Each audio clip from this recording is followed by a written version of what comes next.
Where I want to get to in this sermon is that we get a clear-eyed grasp of what this means, even though we know we live in a world where things can happen to countries as a whole and to individual lives, even of Christians, which look like God has been defeated.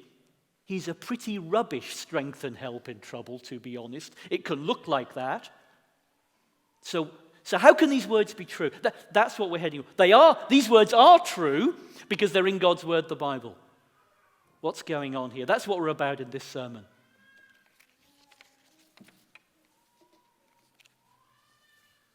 Let's see how it starts. God is our refuge and strength, an ever-present help in trouble. Therefore we will not fear, though the earth give way and the mountains fall into the heart of the sea, though its waters roar and foam and the mountains quake with their surging. This is language of the world literally falling apart. God set up the world, the physical creation. This is language of everything God set up in the physical creation literally being ripped up and rolled back as the mountains collapse into the sea. Now, ultimately it's picture language. And it's picture language for a real event that was going on back when this psalm was written. This was written back in the days of Israel. It's written a few centuries before Jesus, describing an event in God's people Israel back then, and it's about their capital city, Jerusalem. Just listen to verses 4 and 5. It describes a city. This is Jerusalem. There is a river whose streams make glad the city of God, the holy place where the Most High dwells. God is within her. She will not fall. God will help her at break of day. This is a picture of Jerusalem being surrounded by an army that's attacking it. That happened more than once in the history of Jerusalem. Attacked by armies from nations which serve a different God, coming to destroy God's city. But you also get this picture of the city of Jerusalem surrounded by armies. You get that in verse 9. Verse 9, he makes wars cease to the ends of the earth. He breaks the bow and shatters the spear. He burns the shields with fire. This is about God putting an end to wars, destroying an army's weapons as easily as a child snaps a twig. And what's in view when this was written is particularly not just armies and wars in general, but the armies who come to attack and defeat the city of the people who wrote this psalm. So here is God's word to us in these opening verses of this psalm, in the face of the enemies of Christian faith, and it is this: God is our refuge and fortress, so come what may, we won't be afraid. That's what God in this psalming is leading us to say in our hearts. God is our refuge and fortress. He really is. So come what may, and awful things may come what may, we will not be afraid. That's the refrain, isn't it? Verse 1, God is our refuge and strength, an ever-present help in trouble. Verse 7, the Lord Almighty is with us. The God of Jacob is our fortress. Verse 11, there it is again. The Lord Almighty is with us. The God of Jacob is our fortress. Therefore, verse 2, because of who God is, we will not fear, even though the world around us utterly falls apart. So this fearlessness, we will not fear. In this psalm, it is not, is it? It's not a fearlessness that says, I'm not afraid because I know in the end it'll all be okay. It's not that. This is not, it's all okay. God will never let Christian faith in this country go under. Maybe he won't, or maybe he will. Instead, what the opening of this psalm says is this: even if it looks to me as if God's good purposes for my country, or even for my life, even if it looks to me like what I think are God's good purposes, if they utterly crumble to dust, even then I will not be afraid. How can that be? Here is how. Even when God's most basic purposes seem to us to be being ripped up and rolled back, even then, God has not been chased away by his enemies. When God seems to fail, it does not mean he has gone. He remains a refuge for his people. He remains an ever-present help in trouble. God is as a refuge and strength, so we will not be afraid, come what may. Well, now, look, I've not yet answered the question I started with. How can this be? How can we know that this is real and not make-believe? Well, the next part of the psalm is there to show us. And it's this. Let me sum it up. Here's what we're about to see. God is our refuge and fortress because we know that no enemy can truly bring him down. God is our refuge and fortress because we know that no enemy can truly bring him down, however it may look to us. The next section, verses 4, 5, and 6, they tell us more about this city, back then in history, the city of Jerusalem, under attack when this psalm was written. And here's the key to it. This was the city where God particularly lived among his people. Verse 4. There is a river whose streams make glad the city of God. Here it is, the holy place where the Most High dwells. At the heart of the ancient city of Jerusalem was a temple. And at the heart of a temple was what was called the holy place, the most holy place where God symbolically dwelt among his people. Now, this psalm says, in the next verse, verse 5, it says, because of that, because this city has this temple with God as its heart, the city won't fall. Listen to verse 5.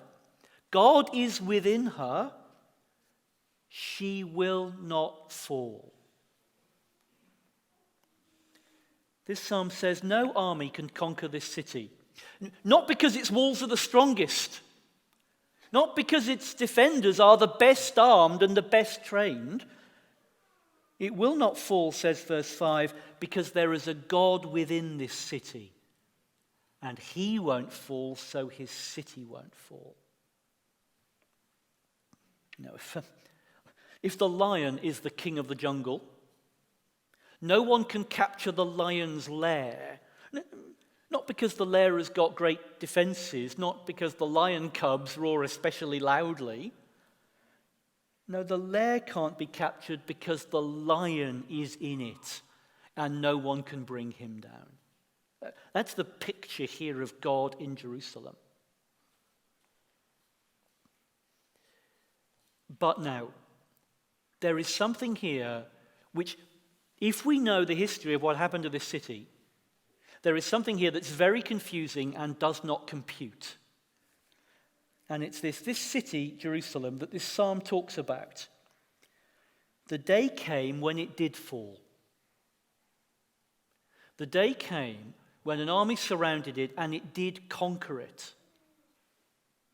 And let's be clear, the Bible doesn't gloss over that truth. You can find the history of that recorded for you in other parts of the Bible. Just pause. What's going on here? Here's a psalm that says this city can never fall because God is in it. Turn a few pages elsewhere in the Bible and you read this about Jerusalem. when the army from Babylon conquered it, the famine in the city had become so severe that there was no food for the people to eat. Then the city wall was broken through, and the whole army fled. The king of Babylon set fire to the temple of the Lord. You've got that history in the Bible, and you've got this psalm in the Bible. What is going on? Very clearly, God intends no promise that one day Christian faith in our country won't appear to crumble. There is no promise that one day the things that you fear most won't happen to you. Actually, that wasn't the only time Jerusalem fell.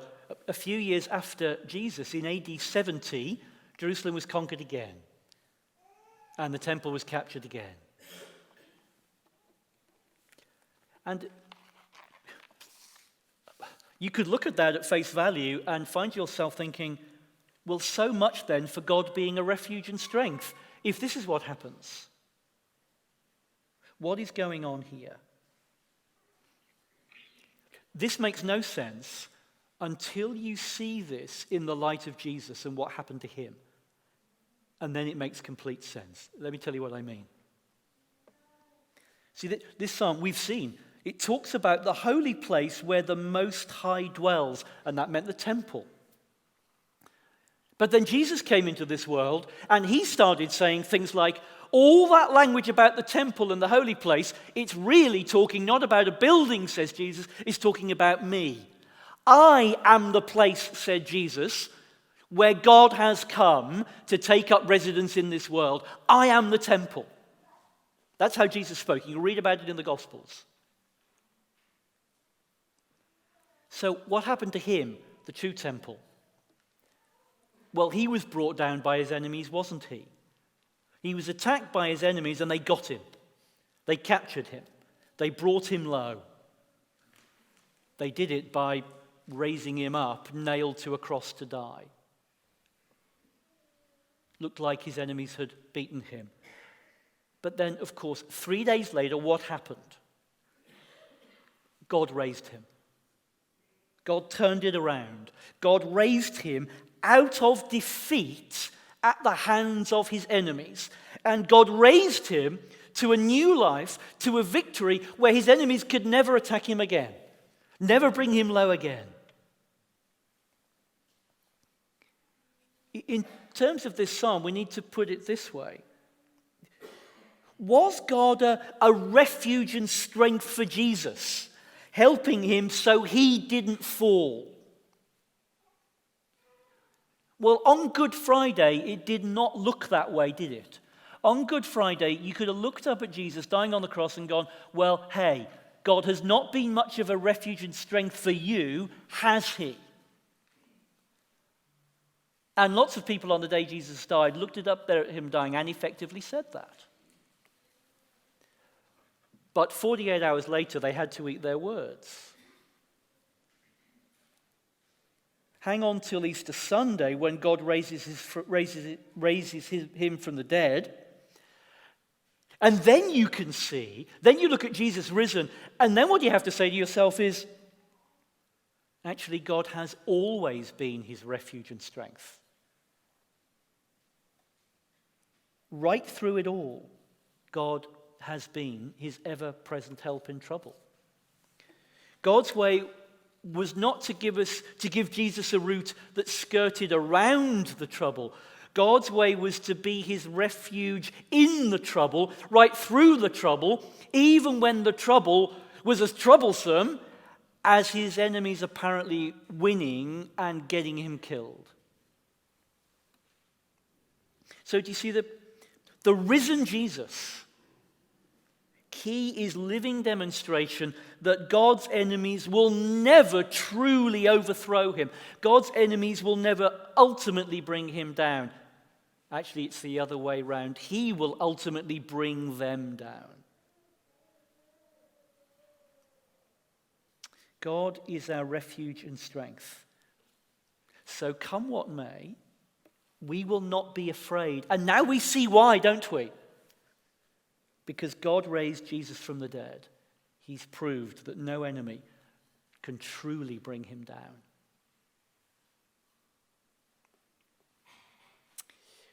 Well, now, as we come to think about what this means for us, what do we do in response to this? How do we just not let this be words that wash over us? What do we do in response? We don't need to guess about that because God tells us towards the end of the psalm what we have to do about this. And it's two things. Here's the first. Come and see my victory, says God. That's verse 8. Come and see what the Lord has done. The desolations he's brought on the earth. He makes wars cease to the ends of the earth. He breaks the bow and shatters the spear. He burns the shields with fire. We've seen that ultimately for us, God's victory is in raising Jesus from the dead when death seemed to have defeated him. And that was God's verdict of judgment on his enemies. That they will lose because God is the victor.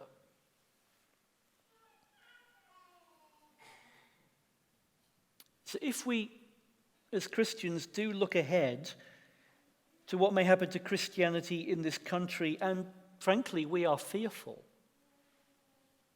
God says to us here, come and see. Come and see the resurrection of Christ. As it were, at that moment when you find yourself falling into those fears, God says in this psalm, just catch yourself and say to yourself, sure, Jesus did die. The world, it seems, was allowed to do its very worst to the Son of God. But I also know that Jesus is risen. His enemies could not defeat him forever. God has won. The church in this country may grow or it may shrink. 50 years from now, none of us knows what will be going on in this building. You know, all options are available. The building might not exist. There may be hundreds of people here worshipping the true Jesus. There may be hundreds of people here worshipping the Jesus who's a myth and not the real Jesus. There may be 5 people here worshipping the real Jesus. None of us knows how it will be 50 years from now. Either way, we will not be afraid. God is our refuge and strength. Come and see what he has done. Come and see the victory he has won. Christ is risen.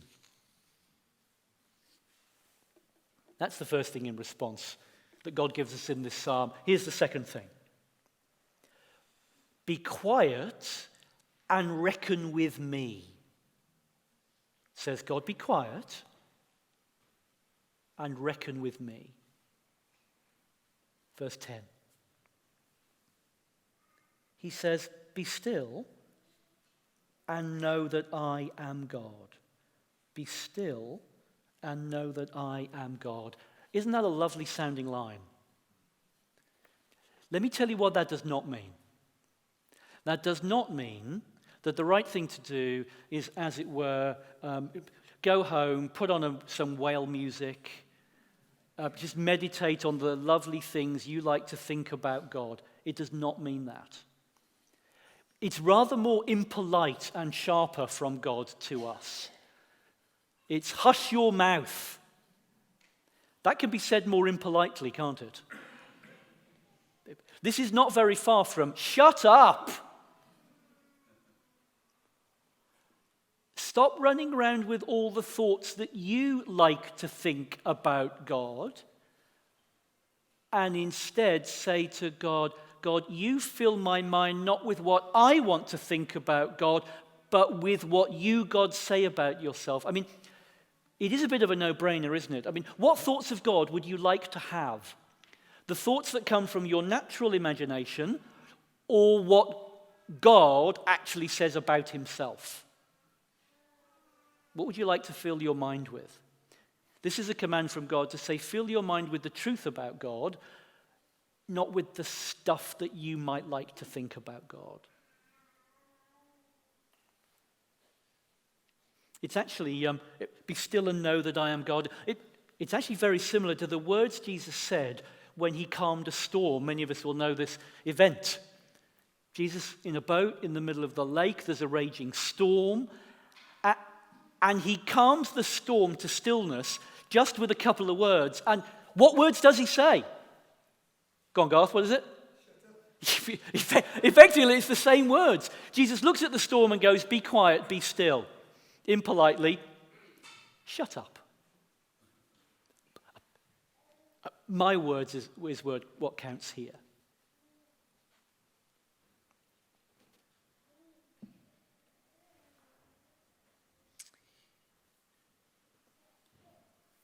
You probably know at least one person who believes in God who has not yet fully put their trust in Jesus. So they're not a Christian. Maybe they cherry pick a little with Jesus. Maybe they like some of his moral ideals, but there's no way that they're acknowledging that he is the Lord totally of their life. They're not a Christian. Perhaps this psalm gives you something new to say to them, something like, when the occasion arises, saying, don't you, you can't toy with Jesus like that. You can't cherry pick with him. You can't play pick and mix with Jesus like that. God does not come to us and say, "Have I got anything you might be interested in? Are there one or two ways in which I can improve your life? Are there a couple of things I can give you that will give you a little comfort here and there?" That is not what God says to us. In the end, God says ultimately to everyone what he says in this psalm: "Come and see the power of the victory that I have won in raising my son from the dead." Look at that and gape and be quiet and be still and hush your mouth and drink it in. For someone who's not yet a Christian, that means you better put your trust entirely in this God who has won the victory. For the Christian, it means because God is already victorious and has proved it, we know he is our refuge and strength. He's demonstrated it, and we will not fear, come what may. Well, now, let me leave a moment of quiet as I close. Be still and know that I am God. That would be a good prayer for ourselves, wouldn't it? Each for us in the quiet. Lord, I want to be quiet. I want to hush my mouth before you, and I want to let you tell me that you, Lord, are exalted among the nations, that you are the one who is exalted in the earth, and therefore in my life. Let's just each pray that in the quiet as is appropriate for each one of us. And then I'll close with a prayer in a moment. Oh Lord, will you help us? You know we find this difficult. There are so many voices in our heads that come from outside of us and from inside of us saying, life is like this, life ought to be like that, God is like this, he ought to. So many voices. Lord, will you please break through that? Give us a desire that you break through all of that so that we will be still, we will be quiet, and know that you are God. Amen.